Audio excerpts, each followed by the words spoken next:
Ladies and gentlemen, introducing the new You Asked For It. We're giving it to you. Kissing Bandit t-shirt. Only at tpublic.com/user/YoBroNation1. Come get the shirt before he comes for you. And you know what he'll do. Get the t-shirt. Only at the TeePublic store for YoBroNation. YoBroNation1 at tpublic.com. Get it before he kisses you. Really, seriously, go get it. Buy it.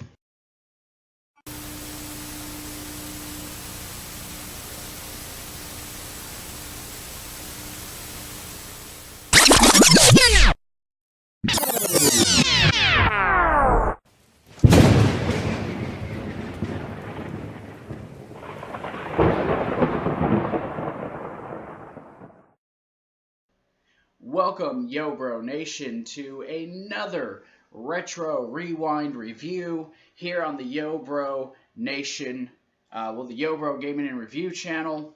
I, of course, am Zach, and today is actually the 20th anniversary of this show to the day. And I didn't even realize this until I actually was in the midst of writing in my notes for this. But today marks the 20th anniversary of the 1998 November to Remember, which of course is a ECW show. And this took place in the Uno Lakefront Arena in New Orleans, Louisiana. And while watching it and going through other reviews and hearing takes from back at that time, apparently this was not a very well received show. Which leads me to the question, what did I think of this show? Well, I'll tell you what I think.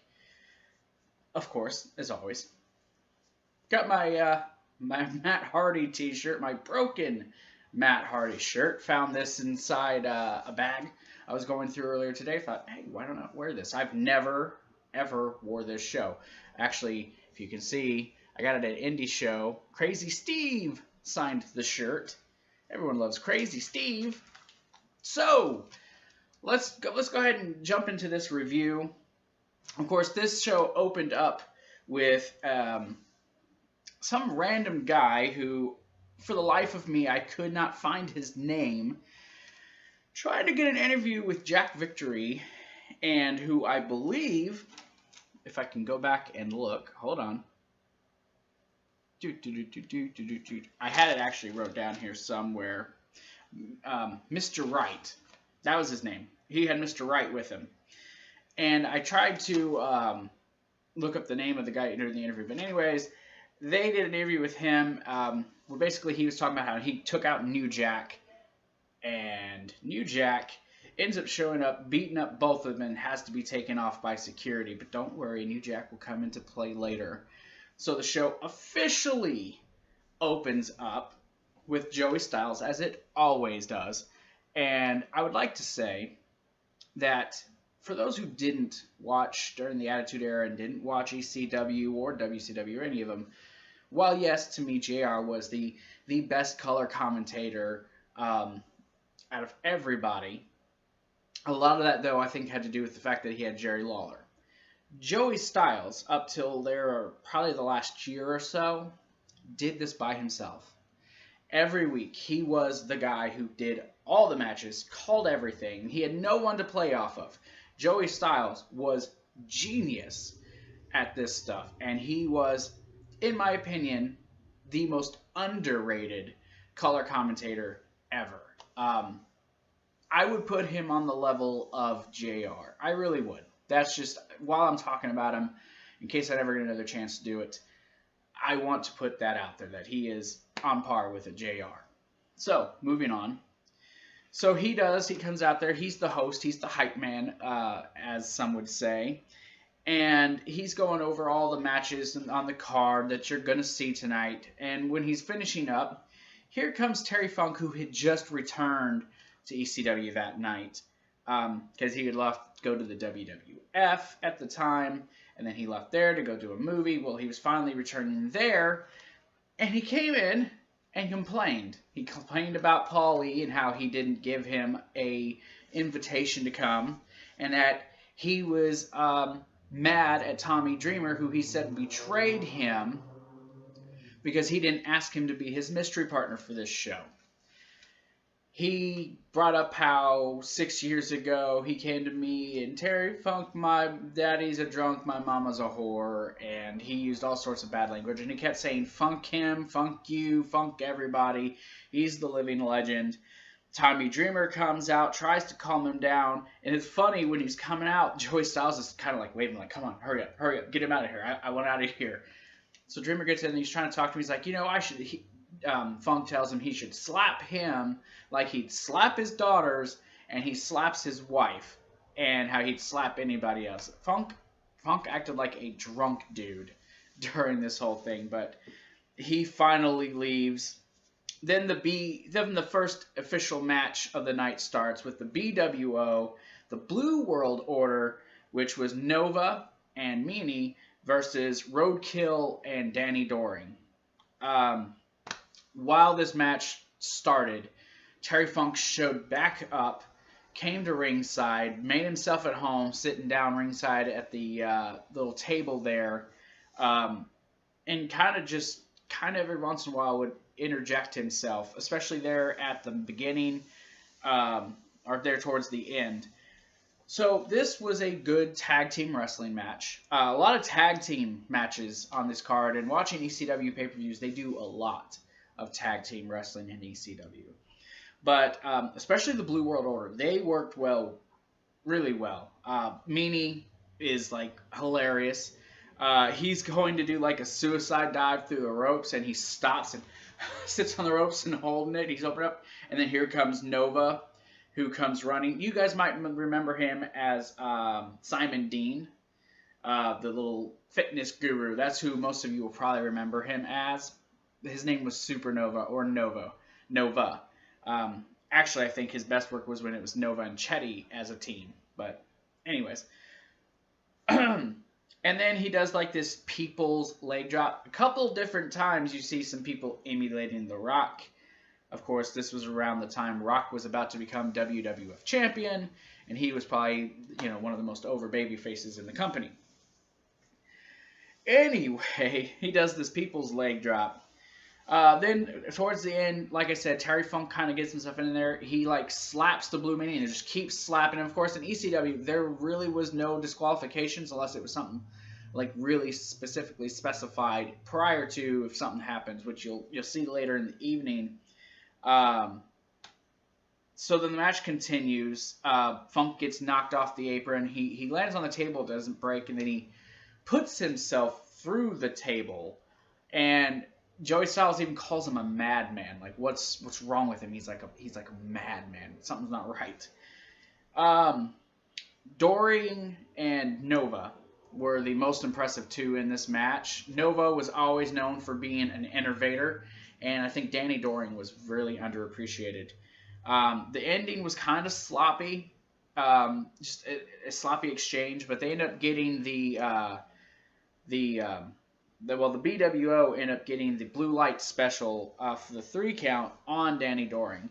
After the match, Funk ends up attacking both of them with pieces of the table, and he keeps attacking him, and then finally Paul Lee comes out, and he's begging him, Funk, we love you, please stop, come on, come to the back with us, come to the back with us. And he tries fighting off security, so they have to basically apprehend him and then remove him from the building anyways. And this was not the last time you would see Terry Funk in the night.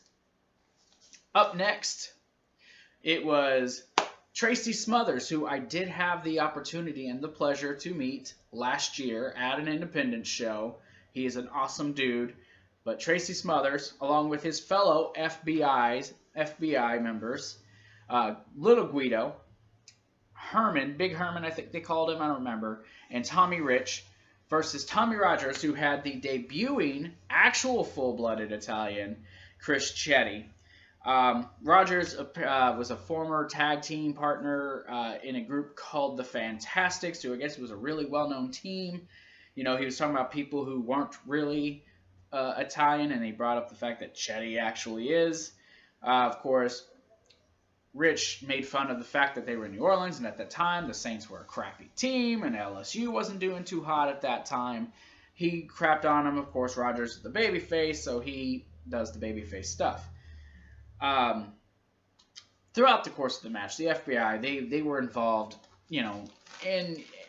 throughout the match at different points in time. It was an okay match. This match, and a lot of the matches in this night, had a lot of interference, a lot of stuff, and I'm really getting annoyed by the light. I have to adjust this because it's really, bugging me. Honestly, it's bugging me. Where was I? Guido and Smothers would do random double teams during the match, and again, this was just a one-on-one match. Rogers ends up making a big comeback,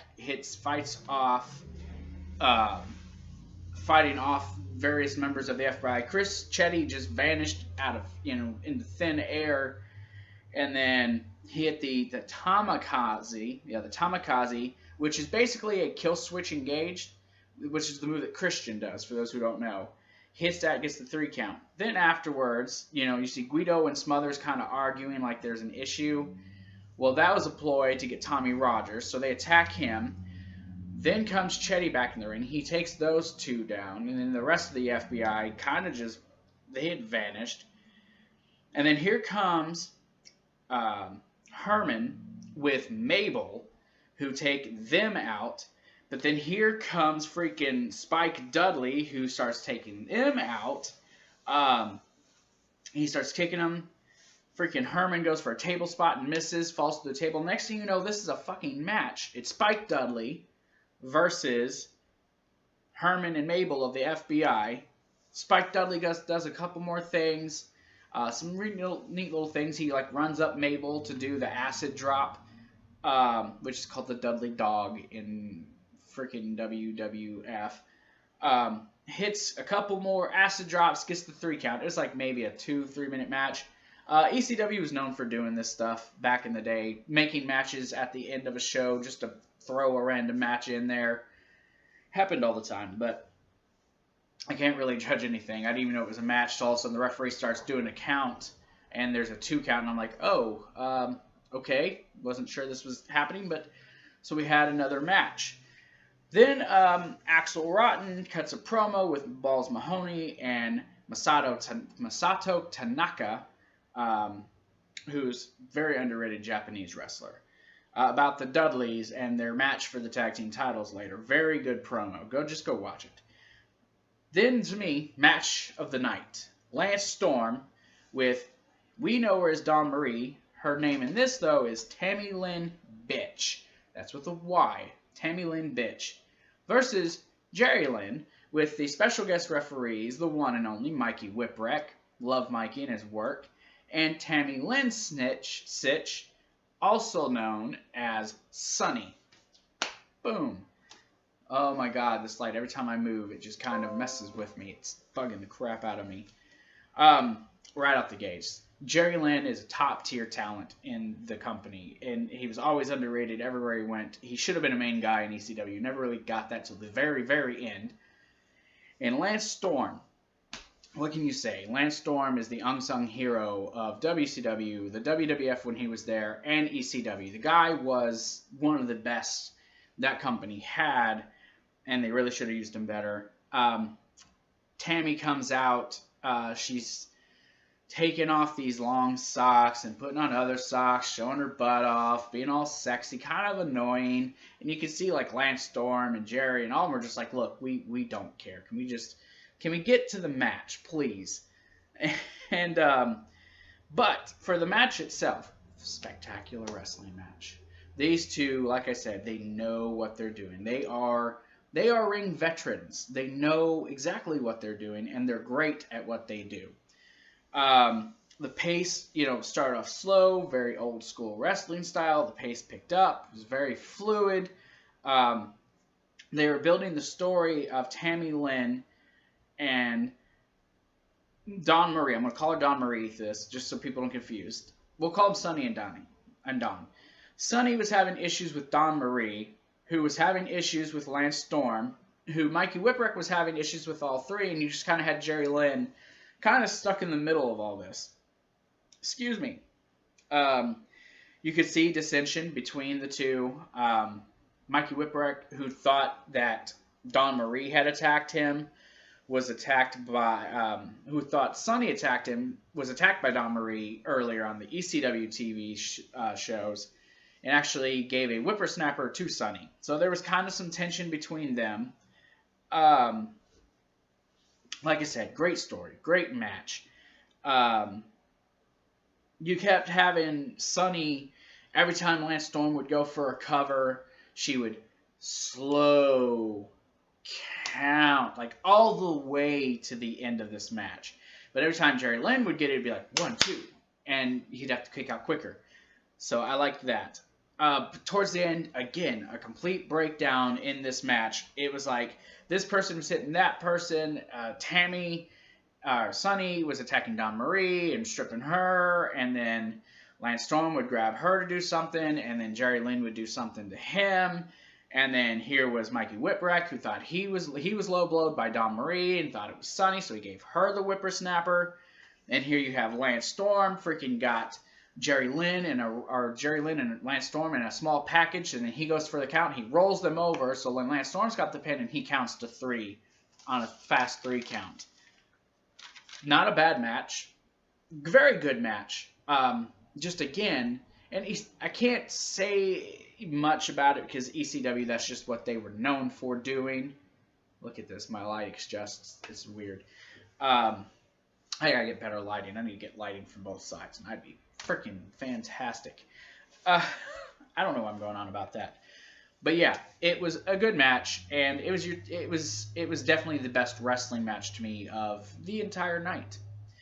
Moving on, he had Terry Funk in a backstage interview where he apologized to Paulie, he apologized to Tommy Dreamer, he apologized to the ECW fans and said that he was leaving for the night, that he was leaving ECW forever. He was going home. No, he wasn't, and you'll see that later on. Then comes a portion that I was happy to see. I wanted to see the Dudley Boys pre-WWF, and I watched it, and I loved every second of it. You have the Dudleys, who were accompanied by, and I didn't remember this at first, Joel Gertner, who is one of the slickest dudes on the microphone, but the most perverted. It's almost like he reminds me of my best friend Jeff. JD would know about this, and JD would probably laugh if he watched it, and he'd understand. But he had Joel Gertner, Sign Guy Dudley, Big Dick Dudley with him. Yes, there was multiple Dudleys. There was like a whole Dudley clan in ECW, of course, but it was Bubba Ray and Devon defending for their 4th run as the tag team champions, who they had defeated Rob Van Dam and Sabu, who will play into this match later. But they were defending against Balls Mahoney, whose normal partner would be Axel Rotten, but he was hurt, so he was replaced by Masato Tanaka. I will get his name right, and I will get it one flawless talk. Masato Tanaka. There, got it once. So Axel Rotten, he starts off by saying, ref, you might as well just get out of the ring. The Louisiana State Sports Commission has said if there's any chairs, if they grab them, this match is over. They're disqualified because of the injuries that's happened to these guys.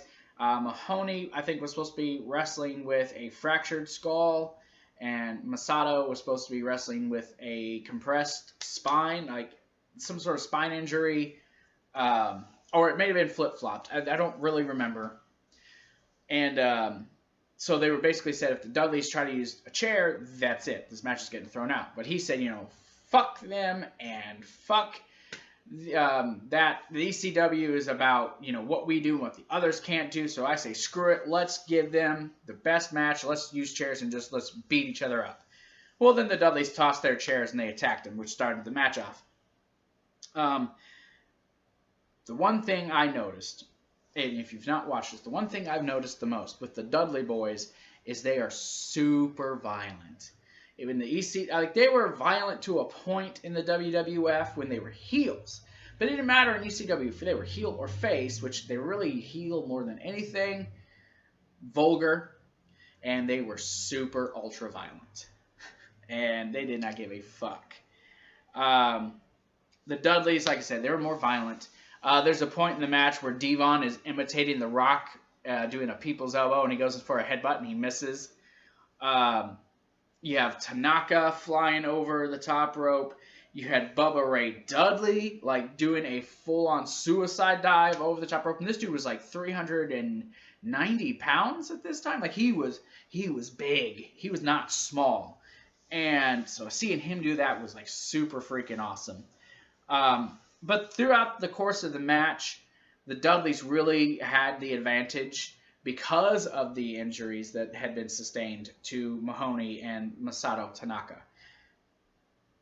Again, complete breakdown at the end of this. You had interference. You had Sign Guy getting involved. You had Big Dick Dudley getting involved. You even had Joel Gertner getting involved. Freaking Big Dick Dudley, he's all trying to interfere. It got so crazy. The ref ended up down at some point. Yeah, I'm sorry, I had to stop and think for a second. The referee is down, and the Dudleys get a hold of the chairs. They get the chairs away from Mahoney and Masato, and they didn't give him one shot or two shots, but 3 hard shots that finally put him down. But then they get right back up. They got right back up.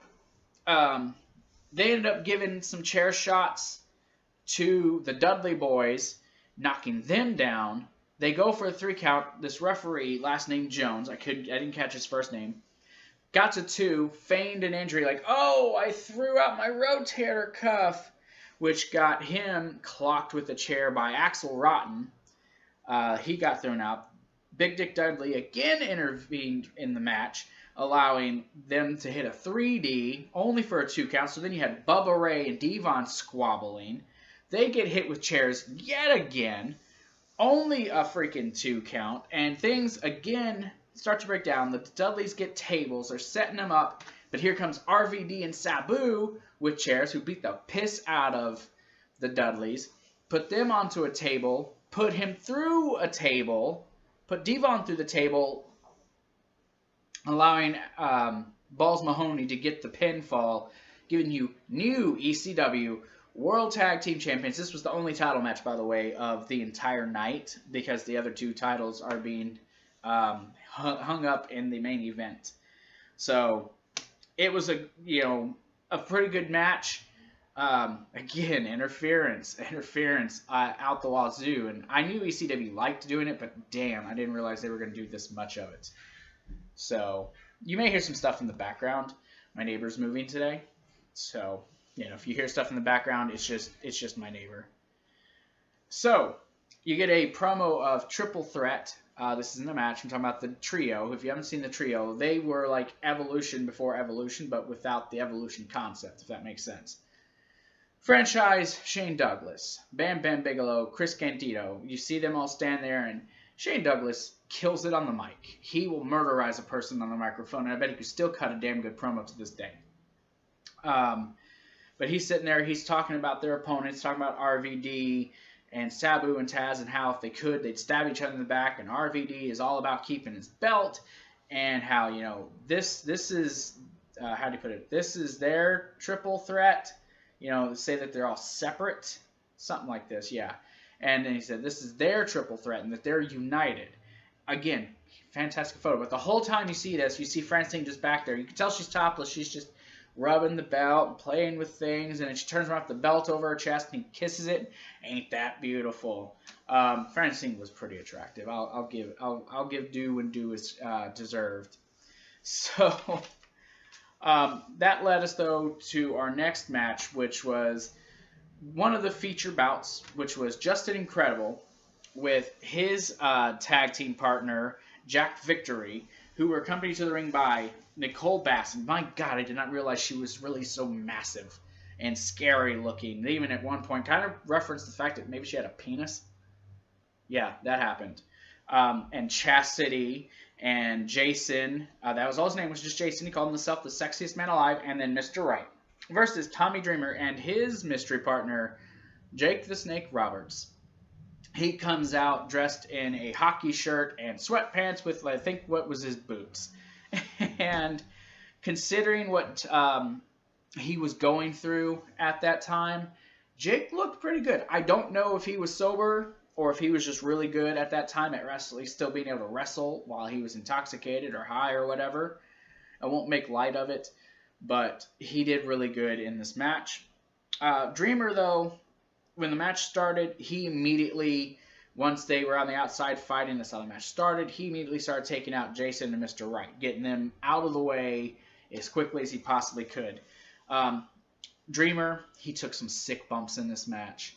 One in particular was on their Iowa, which they had this stage. It went from their stage to the ring, kind of like the old WCW stage. It was just even with the stage and the mat. So he got a sick bump, like I think it was a power slam. He got bounced off the ropes into a power slam, and it looked pretty bad. You could really, though, in the course of this match, with the bumps he was taking and how much you could see Tommy Dreamer putting into this, you could see that he was the heart and soul of ECW. You could tell why he was the heart and soul of ECW. He obviously had the biggest reaction out of everyone during this entire show. Like I said, though, he did most of the work in this match because, he was working with a much older, probably not fully sober Jake Roberts. And the story was the heart and the resilience. But eventually, Roberts gets the hot tag. He clears the ring. You start getting the DDT chants. Felt really open. They are really old-fashioned, very nostalgic. And they clear the ring. But then here comes the one-man gang and some guy named Rob Price who jump in. They beat them up. Then here comes New Jack, and I think they called him Chronic or Cronus or something like that. He comes in. They help Dreamer and Roberts. It becomes complete freaking anarchy. I know you guys keep seeing me looking at. I'm looking at my notes, okay, and trying to remember as I go through. Dreamer hits this frog splash. I thought it was over, only a 2 count, but instead, Chastity gets in the ring. Dreamer grabs her, goes to put her in a Dreamer driver, grabs his nose, goes. Like she's got a smelly, and gives her the Dreamer driver. Then Nicole Bass gets in after Jake has been low blowed. She grabs Dreamer. Jake gets up from behind her, low blows her. They said, oh, she got hit in the nuts, assuming I guess she's got a penis, and she gets DDT'd for her trouble. They get Just Incredible. They double DDT him onto a chair, and they get the 3 count. After the match, they're celebrating. I was waiting for some funky finish because they haven't had a match yet where there wasn't something funky after the end. They start walking towards the aisle, and here comes Terry Funk again, calling him an asshole. Why are you with this guy? He's an asshole. And you can just see Jake Roberts like, look, I may be drunk, but screw this. He walks away. Dreamer keeps getting... vocally abused throughout the course of it, and he keeps getting shoved. And Dreamer's like, "You want some? You want this?" He's like, I forgot what he said. He said something, and he says, "But I won't fucking hit you." And he turns around, and he just gets clocked. And Funk just goes ham on him, ripping his shirt off, cussing him, degrading him. Dreamer told him, dude, I love you. Why are you doing this? You left. You didn't want to do this. Like, what do you mean I left? What do you mean I didn't want to do this? Like, he went psychotic. And he got booed. He got booed bad. So then you see, this was a really good match. I thoroughly enjoyed it. Again, I didn't see a bad match on this card. Just, some meh. There was a couple meh matches, but nothing bad. Then you had RVD and Sabu cut a promo. Well, more so RVD with Alfonso there with them. Talking about, homicidal, genocidal, whatever, Sabu. And then RVD is like, look, blah, blah, we got this, whatever. We're the new triple threat. And then you see it cuts to Taz saying he hates to having to admit this. He hates having to admit it. The Shane Douglas pushed him to this point. He don't like Taz, or he doesn't like Sabu. He's not a fan of RVD, and he could care less about Alfonso, but he needs them to get to him. and he's doing what he has to.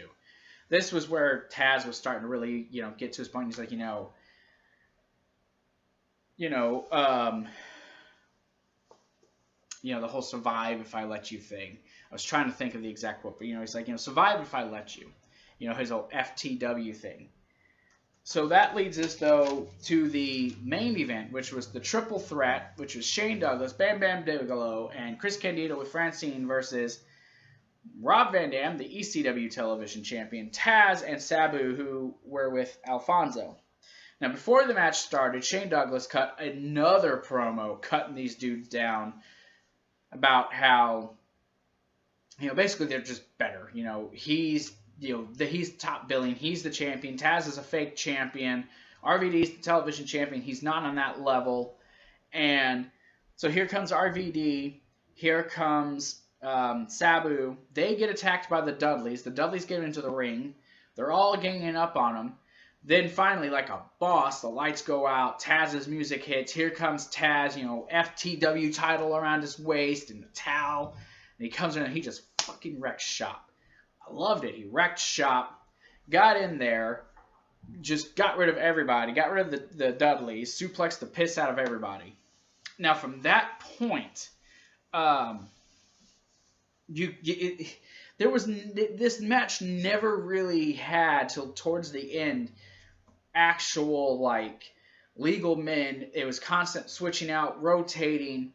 It was just whoever was where. It was just constant action all around the ring. You had Rob Van Dam and Sabu flying around. You had Taz suplexing everybody. Like I said, you had no real legit legal man.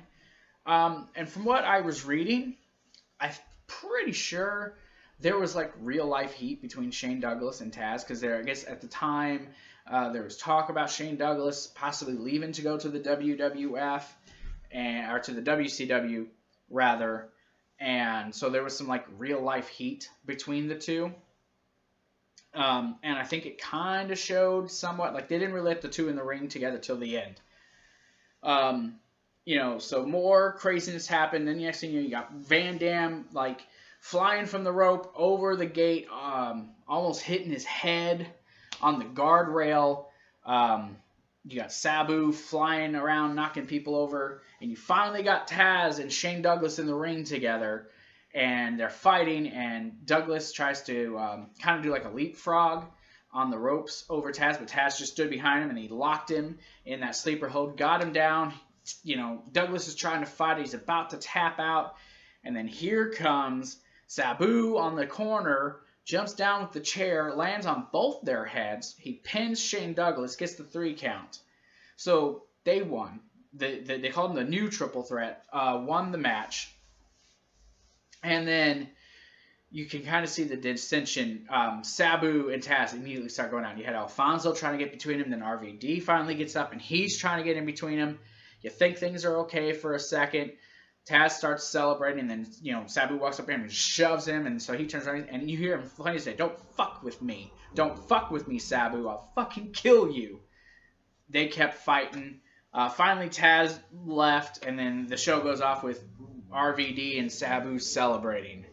So that was ECW November to Remember 1998. This is a much quicker review than I usually do. Usually I take anywhere from 40 minutes to an hour to do this stuff. But what do I think of it?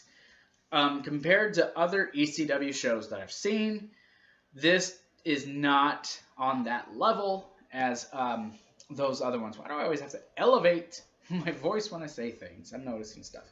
But this isn't on the same level as some of those other shows. It's definitely not like Heatwave 2000 or Heatwave 98, for instance. But it's not a bad show. I think it gets a lot more criticism than it deserves. Is there a lot of spots where people are just the constant interference, the constant false finishes, or the constant lack of just clean finishes? Is it bothersome? Yes. To upteenth degree, it's very bothersome, and it really started to bother me at a point. So, but I can overlook it because it is ECW, and I understand that's kind of what they do. So, ooh, the light's starting to bother me. So if I give it a grade, I'm giving this show 7 out of 10. 7 out of 10. You know, there are some flaws. It's not perfect. Great main event. The one-on-one match with Jerry Lynn and Lance Storm is phenomenal. The tag team title match was very entertaining. So, no bad matches, just some bad decisions, I think. So, but I'm Zach. That's going to do it for me. Thank you all for joining me on this video. I will have another Retro Rewind review up later this month. Say that 3 times fast. Retro Rewind review. Retro Rewind review. Yeah, try it. I can't even do it 3. So, sounds stupid. Thank you guys. I'll see you guys later. Tomorrow, damn it. Tomorrow is our Crown Jewel coverage. I will be on here pretty much most of the day doing reviews. Oh my goodness. I might have another surprise video tomorrow night. Might go up. We'll see. So, thank you guys so very much. I hope you guys follow us on all our social media. YoBro Gaming Reviews on Facebook and on Patreon. YoBro Gaming 1 on Twitter and YoBro Nation 1 on TeePublic. We got our Kissing Bandit t-shirt. We also have a Squared Circle t-shirt, amongst other really awesome shirts. So go on there. You can get t-shirts, you can get bags, you can get phone covers, you can get coffee cups and mugs and all sorts of goodies. Go down there and get that stuff. So I'm Zach for JD and for Jake and everyone here at the YoBro Nation. Thank you all. You're all our brothers and sisters. We love you. And I will talk to you all later. All right, peace out and love you guys. Sweet.